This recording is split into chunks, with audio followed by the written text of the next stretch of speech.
Exactly 53 minutes ago, we received the following statement, from which I quote, "It is now 8 a.m. Greenwich Mean Time.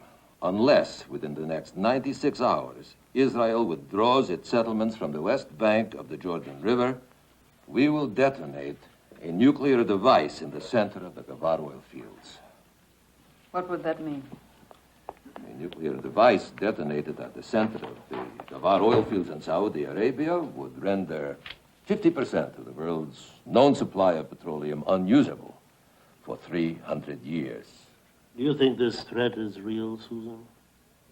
I'm not sure, but we must remember that 2 days ago, plutonium was stolen from a transportation convoy in the U.S.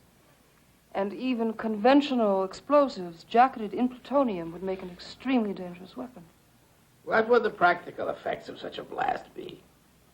For the Americans, it would be a disaster of almost unimaginable proportions. The last so-called oil shortage was less than 3%. We are talking about 50%. The world, as we know it, would end. What about us?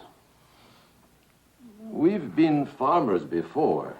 We could be farmers again. But there is something else you must remember.